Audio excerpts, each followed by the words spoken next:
Maisha yanisumbue na pesa sinisumbue, tena mapenzi yanisumbue, hilo halitawezekana kamwe. Sasa mambo ni matatu: maisha, pesa, mapenzi.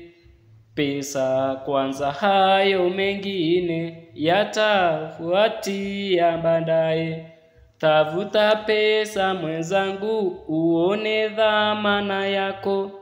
Kuwa masikini mwenzangu, uone utajidharau hata maishani mwako. Sasa kwangu mimi mambo ni matatu: maisha, pesa, mapenzi. Pesa kwanza, hayo mengine yatafuatia baadaye. Eti wahid, na tusibambaishane. Mose wahid.